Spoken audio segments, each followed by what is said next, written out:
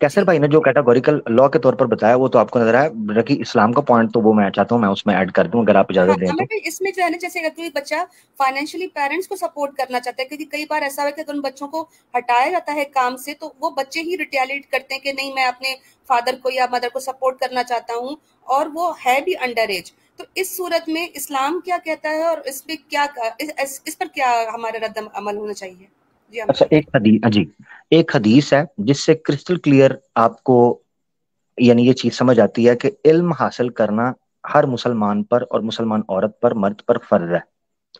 اب یہ بدیہی چیز ہے، بدیہی چیز جسے نتیہ بھی آپ کہہ سکتے ہیں، سدھ کہہ سکتے ہیں ہندی بھاشا کے اندر، یا اس کو آپ کہہ سکتے ہیں کہ یہ ایبسلوٹ ایک آپ کے سامنے یا ایک انڈرسٹوڈ بات ہے کہ جو علم حاصل کرنا ہے زیادہ تر وہ ٹین ایج کی عمر کے اندر بچے پڑھتے ہیں، وہ ایج ہوتی ہے جس میں وہ علم سیکھتے ہیں. تو اللہ کے رسول نے فرمایا طلب العلم، وہاں صرف دین کا علم نہیں ہے، دین کے علم کے ساتھ ساتھ دنیا کا علم بھی. تو طلب العلم، علم کی طلب فریضۃ علی کل مسلم و مسلمۃ، ہر مسلمان مرد اور عورت پر فرض ہے. تو بچوں کا یہ بالاولا رائٹ بنتا ہے کہ ان کو پڑھایا لکھایا جائے بالاولا. اچھا اب سوال یہ اٹھتا ہے کہ بچہ جو ہے وہ دو حالتوں سے خالی نہیں ہوگا، یہ شرعی طور پر سامنے رکھ کے کہہ رہا ہوں، دو حالتوں سے. نمبر ایک کہ اس کے اخراجات اٹھانے کے لیے لوگ موجود ہیں. جب میں کہہ رہا ہوں لوگ موجود ہیں تو اس کا باپ موجود ہے، اس کی فیملی کے لوگ موجود ہیں یہ. اور نمبر تھرڈ پہ آ جاتے ہیں کہ اگر یہ لوگ موجود نہیں تو گورنمنٹ اس کو سپورٹ کر رہی ہے، جیسے ایجوکیشن فنڈز ہوتے ہیں یا لونز ہوتے ہیں جو گورنمنٹ دیتی ہے. قطع نظر اس سے ابھی کہ ان سے ہمارے کیا اختلاف ہے ویسٹرن سسٹم سے، مگر اسلام اسکالرشپس کو یا ویلفیئر سسٹم کو پسند کرتا ہے کہ جو جس کو کہتے ہیں قرضہ حسنہ، تو ایسا قرض دیا جائے، ایسا لون دیا جائے جس میں اس کو فیسیلیٹیٹ کیا جائے، نہ کہ اس کو یوز کیا جائے، اس کو نچوڑ دیا جائے جس طرح کے ویسٹرن بینکنگ سسٹم کر رہا ہے. تو یہ پہلی حالت یہ ہوگی کہ وہ بچے کا خرچہ اٹھانے کے لیے کوئی نہ کوئی موجود ہے. تو میں نے کہا کوئی نہ کوئی موجود ہے سے مراد باپ، فیملی، ٹھیک ہے، بھائی وغیرہ، چچے تائے، یعنی فیملی کا حصے میں آ گئے. نمبر دو اسٹیٹ. ایسی صورت میں ہی قانون بنتا ہے کہ آپ اس بچے کو کبھی بھی کام نہ کرنے دیں جب تک وہ اپنی ایج کو پہنچتا نہیں ہے، جب تک وہ اپنی پڑھائی مکمل نہیں کرتا. ٹھیک ہے، تو ایک تو یہ چیز ہوگی. تو یہ ساری چیزیں انکلوڈ ہوں تو آپ اس کو پڑھائیں. اسلام کے اندر بھی یہی ہے، یعنی یہ اسلامک پوائنٹ آف ویو ہے. مثال کے طور پر حضرت عمر فاروق رضی اللہ تعالیٰ عنہ کے زمانے کے اندر قحط پڑا، اس قحط کے نتیجے میں کئی لوگ مرے جن کے بچے یتیم ہوئے. تو حضرت عمر فاروق جب خیمے لگے ہوئے تھے، جن خیموں کے اندر لوگ تھے یا حجروں کے اندر، گھروں کے اندر لوگ موجود تھے، تو حضرت عمر فاروق رضی اللہ تعالیٰ عنہ نے وزٹ کیا ان کیمپس کا اور وزٹ کیا ان گھروں کا جن گھروں کے اندر راشن ختم ہو چکا تھا اور لوگ بھوک سے مر رہے تھے. تو عمر فاروق نے وہاں دیکھا کہ ایک ماں ہے اور ایک چھوٹا سا بچہ ہے جو کہ بھوک سے ڈی ہائیڈریٹ ہو کر وہاں پڑا ہوا ہے. تو اس کی ہیلپ کرنے کے لیے کچھ بندوبست کیا جائے، کیونکہ کیٹاسٹروف ایک پوری اسٹیٹ کے اوپر ایمرجنسی آ گئی ہے، قحط پڑ گیا ایک لمبے عرصے کا، بارشیں نہیں ہو رہی.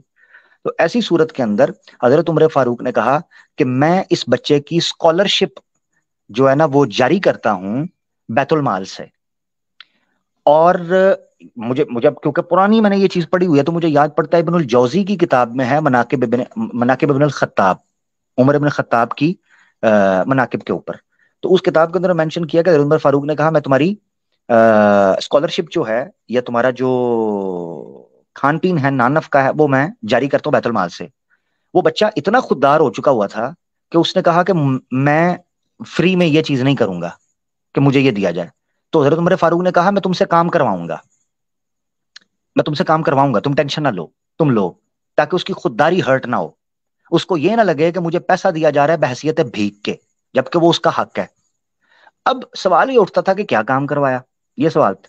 تو جو واقعات جوڑنے کے بعد نتیجہ نکلتا وہ یہ نکلتا ہے کہ کچھ بچوں کو حضرت عمر فاروق نے مدینہ کے بازار پر یہ ڈیوٹی لگائی تھی کہ ان حضرت خولا کے ساتھ، اگر میں غلط نہیں ہوں نام لینے میں، جو کہ ڈیل کرتی تھیں، پرائس کنٹرول کرتی تھی، میں ماڈرن ٹرم اس لیے یوز کر رہا ہوں کہ لوگوں کو سمجھ سکے، تو پرائس کنٹرول کرتی تھیں اور کوالٹی اشور کرتی تھیں کہ کوئی ملاوٹ تو نہیں کر رہا، دودھ میں، مال میں دھوکہ تو نہیں کر رہا، پرائس کنٹرول چیک کرنا، انفلیشن کو چیک کرنا کس طرح چل رہی ہے مارکیٹ، اس کے اوپر حضرت خولا کو مقرر کیا گیا تھا مدینہ کی اس میں. تو اس میں انہوں نے ان بچوں کی بھی ڈیوٹی لگائی کہ وہ بچے بھی اس سارے کام کے اندر اپنا کردار ادا کریں. اب بچوں کے لیے کام آسان ہے کہ انہوں نے نظر رکھنی ہے. مثال کے طور پر میں اگر کسی بچے کو یہ کام کہتا ہوں کہ تم نے یار نظر رکھنی ہے، یہاں سے کوئی جائے تو مجھے بتانا ہے اور اس کے تمہیں پیسے دوں گا. اب یہ چیز ہے کہ اس کو کہا جا رہا ہے یہاں سے کوئی جائے تو مجھے خبر دینی ہے، یا اس کام پر نظر رکھنی ہے، یا یہ خیال رکھنا ہے اس چیز کا. تو ایسی صورت میں کیا وہ چائلڈ لیبر کی اس کیٹیگری کے اندر آئے گا؟ تو یہ یاد رکھنا چاہیے کہ اسٹیٹ اگر اس چیز کے اوپر اسکالرشپس کر رہی ہے، جیسے مثال کے طور پر کچھ بچے مثال کے طور پر نہیں پڑھنا چاہتے، مگر اسٹیٹ کہتی ہے کہ آپ نے کام نہیں کرنا، آپ پڑھو ہم پیسے دیں گے. تو ایک ٹیکنیک وائز دیکھا جائے تو یہ بھی چائلڈ لیبر کے اندر آیا تھا کہ فورس کر کے ان کو پڑھایا جا رہا ہے کہ آپ سے ہم نے کام نہیں کروانا، آپ پڑھے. وہ بچہ کہ میں نے نہیں پڑھنا، میں نہیں اسکول جانا چاہتا، وہ کہنے جی پڑھنا ہے، آپ کو پیسے ہم دیں گے، پڑھنے کے پیسے. اسی طریقے سے یہ چیز سمجھ لینی چاہیے کہ اسٹیٹ اگر کسی طریقے سے بچوں کو آن کرتی ہے، وہ اس کا کوئی بندوبست اس طرح کرنا چاہتی ہے، باپ نہیں ہے تو وہ کر سکتی ہے. رہی بات یہ ساری چیزیں نہ ہوں تو ایسی صورت کے اندر اگر بچہ باہر نکل کے 4 پیسے کمانا چاہتا ہے جہاں پر کوئی اس کی مدد کرنے والا نہیں، تو یاد رکھیں اس کا جرم اور اس کا گناہ سوسائٹی کے اوپر جہاں جائے گا وہیں اسٹیٹ کے اوپر بھی جائے گا، اور وہ بچہ اپنا حلال رزق کمانے کے لیے باہر جائے گا، اس کو جانا یعنی پڑے گا، اس کی مجبوری ہے. فزیکل ہارڈ ورک، جیسے ہارڈ ورک کہا جاتا ہے، وہ نہ لیا جائے. ایسا کوئی کام کہ بچے کی بس میں ہو، اس پر اس کو جو ہے وہ جس طرح حضرت عمر نے ایک ٹیکنیک سے ان کو بچے کو کام پہ بھی لگا دیا اور وہ یہ نہیں کام تھا. بہانے سے. دیکھیں آپ نے ہیلپ کرنی ہے نا، میں آپ کو ایک چیز بتاتا ہوں، اسلام پتہ کیا کہتا ہے؟ جیسے ایک بندہ آیا، اس نے آ کے اللہ کے رسول سے کہا مجھے بیت المال میں سے چاہیے، تو اللہ کے رسول نے کہا کیا میں تجھے نیچے والے ہاتھ کی بجائے اوپر والا ہاتھ جو ہے، وہ ظاہری بات ہے اللہ کے رسول نے کہا ید العلیٰ خیر من ید السفلی. اللہ کے رسول نے فرمایا کہ نیچے والا ہاتھ، اوپر والا ہاتھ نیچے والے ہاتھ سے بہتر ہوتا ہے. سے مراد یہ ہے کہ دینے والا ہاتھ بنو. تو اس بندے نے جب کہا مجھے بیت المال سے کو مال دے، تو اللہ کے رسول نے کہا کہ میں تجھے بہتر چیز نہ دے دوں؟ اس نے کہا کیا؟ آپ نے کلہاڑا اور رسی اس کو میسر کر کے دی، اور کچھ عرصے بعد وہ بندہ غنی ہو گیا، یعنی دینے والا بن گیا. اسلام پتہ کیا کرتا ہے؟ اسلام میں کئی لوگ یہ اعتراض کرتے ہیں کہ صدقات اور زکوٰۃ لوگوں کو بھکاری بناتا ہے.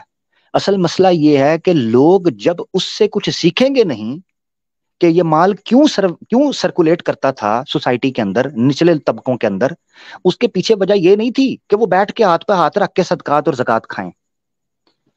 اسی وجہ سے آپ یاد رکھیں کہ جہاں زکوٰۃ اور صدقات کو امیر لوگوں کے مال کی طہارت سمجھا گیا ہے، وہیں اس کو میل بھی قرار دیا گیا ہے. کیوں قرار دیا گیا تھا میل؟ تاکہ نچلے طبقے محنت کے قائل ہوں، وہ یہ کہیں. اسی لیے اللہ کے رسول نے ایک حدیث بیان فرمائی، اللہ کے رسول سے پوچھا گیا ای الکسب افضل، ای الکسب افضل. ٹھیک ہے، یہ حدیث کی مختلف کتابوں کے اندر آتا ہے کہ اللہ کے رسول ہمیں بتائیں کون سی کمائی سب سے افضل ہے.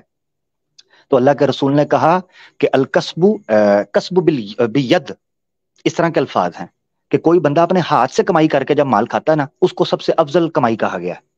جس سے آپ کو ایک طرف یہ چیز پتا چلتی ہے کہ کتنا افضلیت ہے کہ ایک انسان بجائے اس کے کہ صدقات و زکوٰۃ پر پلے، ڈونیشنز کے اوپر پلے، بلکہ اس سے بہتر یہ ہے کہ وہ محنت کر کے. ہاں اللہ یہ کہ دیکھو قرآن میں بھی زکوٰۃ کے تقریباً 8 مصارف بیان کیے گئے ہیں. ٹھیک ہے، 8 مصارف. چیپٹر 9 سورہ توبہ ورس نمبر 60، اس میں 8 مصارف یعنی 8 جگہوں پر زکوٰۃ کا پیسہ لگ سکتا ہے. ان 8 میں سے 7 جو ہیں وہ مستحقین کے لیے ہیں کہ جو نچلے طبقے میں رہ گئے ہیں، تاکہ وہ اوپر اٹھ سکیں، اوپر لایا جا، پروگریس کی جا سکے. اور 8واں مصارف ایسا ہے کہ جو یہ کام کر رہا ہو، کیونکہ انہوں نے بھی تو محنت کرنی ہے نا سسٹم کو چلانے کے لیے، یعنی وہ لوگ جو اس کام کے اندر سپورٹ کریں.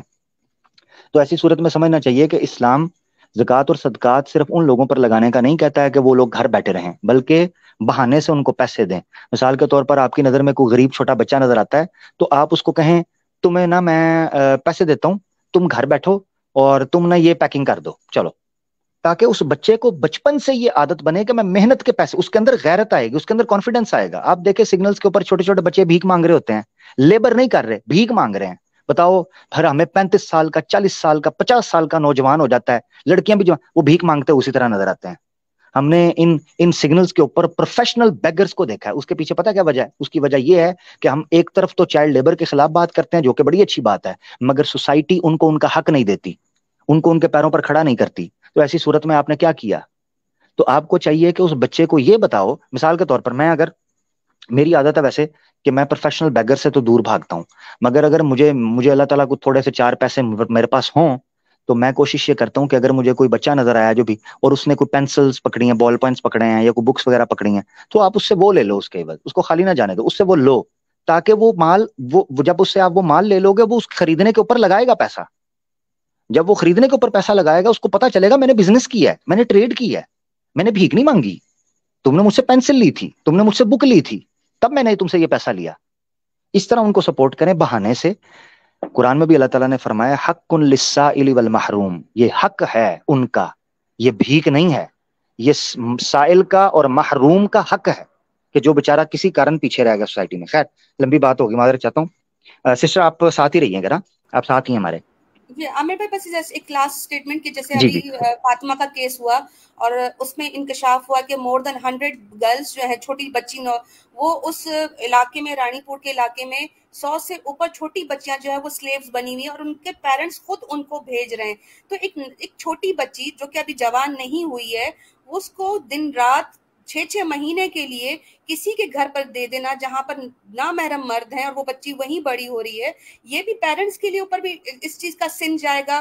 اور جو لوگ ان کو کام پہ رکھ رہے ہیں موسٹلی جو بڑی عمر کی جو مالکانیں ہوتی ہیں ان لوگوں کی, وہ پریفر کرتی ہے کہ کوئی جوان عورت آنے کے بجائے کوئی چھوٹی بچی میرے گھر کام کرے, اور پھر اس چیز کو اس وہ کو ٹیم کر لیتے ہیں نا, اس کو جی ٹیم جی کر بالکل. لیتے ہیں. جی یہ تو جانوروں کے طریقہ کار ہے نا. ہاں بالکل. تو یہ پیرنٹس پر بھی کاروائی ہونی چاہیے اور اس چیز کو جو ہے وہ دیکھا جائے. جسٹ یہ اسٹیٹمنٹ دینی تھی. بہت شکریہ عامر بھائی. میں چاہوں گی کہ میں اسٹیج جو ہے وہ باقی حضرات کے لیے بھی لیو کر دوں کیونکہ کافی لوگ پیچھے بیٹھے. بہت شکریہ پلیٹ فارم دینے کا. کیسر بھائی بہت شکریہ جواب دینے کا. بہت شکریہ السلام علیکم سسٹر, بہت شکریہ, بہت شکریہ آپ کا, اللہ آپ کو جزائے خیر دے. سونی قدسی بھائی بیٹھے ہیں, ان سے پہلے ایک بار بات ہو چکی ہے, تو میں نے کہا تھا جن سے پہلے بات ہو چکی ہے ان کو میں نہیں لوں گا, ٹھیک ہے نا.